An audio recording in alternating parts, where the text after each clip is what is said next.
Hey everyone, welcome back to my channel. Today I'm going to talk about 5 DFIT papers, or Diagnostic Fracture Injection Test papers, that you all should check out to get a better understanding of how you can use this analysis.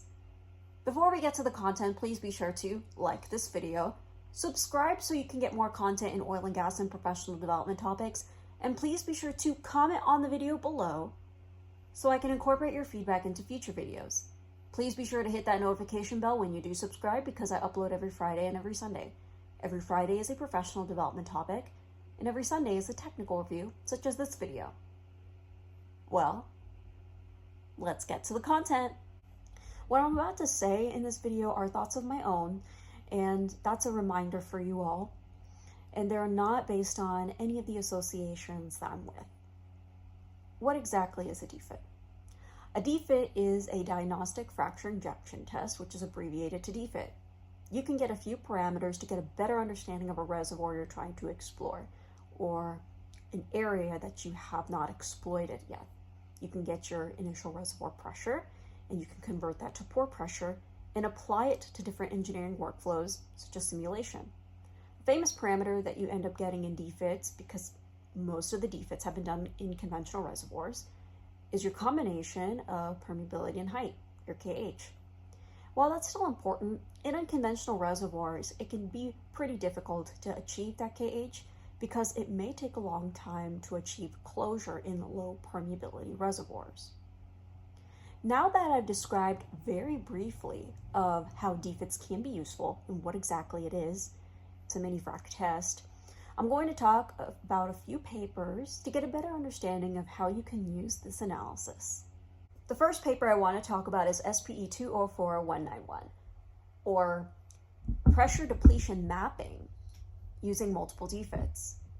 This paper talks about how they've used multiple DFIT analysis from parent wells and from infill wells, and they were able to use the initial reservoir pressure and DFIT parameters in their simulation tuning and hydraulic fracture characterization. I strongly suggest you read this paper to see how DFITs can be used in order to map out depletion in a specified area, and this paper specifically talks about the Montney Formation. And I also suggest you use how DFITs can be useful into comparing different initial reservoir pressures in a localized area. The other thing I wanted to add about this paper is that you can analyze the production data from these primary wells or these parent wells using RTA and in simulation. The production data analysis is pretty critical because you can fact check your DFIT work or compare the drawdown from the initial reservoir pressure to what flowing bottom hole pressures you've observed from the production and pressure data. The next paper I suggest you all read is 2162-973, or using initial shut-in pressures, DFITs, and ESP data to create a pore pressure gradient map throughout the Midland Basin. This paper talks about how when you have a lot of data points, by using multiple sources of data, such as your initial shut-in pressures, your DFITs, and your ESP pump intake pressure data, you can create a story of what the pore pressure gradient looks like in an unconventional reservoir basin. So this paper covers how 8,600 vertical well completions worth of ISIPs were used as control points. Some DFITs were used, and flowing bottom hole pressure gauges were also used as control points to create pore pressure gradient maps for about 17 stratigraphic intervals. These maps were also cross-checked with drilling data. What was the pounds per gallon used when drilling? Some of the PBT as well. The discrepancies that might be observed whenever looking at this pore pressure gradient map could also be connected to geology and some of the geologic explanations, any uplifts, any faults, for example, and the paper goes more into detail for that. I strongly suggest you read this paper to get a better understanding how an opportunity with being so data rich can create a really good story, especially when using DFITs in part of this story to generate pore pressure gradient maps and help you with predicting well performance in the future. The third paper I suggest everyone to read is Tech 2695331, or Determining Fracture Geometries Using DFITs, Intra-Well Production Interference, and Production History Matching. Now, the paper talks about how DFITs were used to constrain effective permeability and reservoir pressure. Then, by looking at the production, the paper then talks about how they were able to use the inverse of the productivity index, or 1 over pi, and describe a derivative by looking at the and getting the intra-well interference. Then, all of that was matched through reservoir simulation. By using DFITs, they were able to reduce the non-uniqueness of the production history matching and the intra-well communication. The paper then talks about how they were able to get the number of producing fractures, the fracture half-length, and the fracture conductivity. I suggest you read this paper to look at the workflow of how DFITs provided the data point and reduced the non-uniqueness of getting a better understanding of other fracture parameters in determining your fracture geometries. And this paper gives a good example of how they were able to integrate production and pressure data to achieve those fracture geometry values. The fourth paper I suggest everyone to read is SPE 204200, or Using DFIT Flowback Analysis, DFIT FBA, to get a better understanding of your fracture parameters in different stages of the lateral.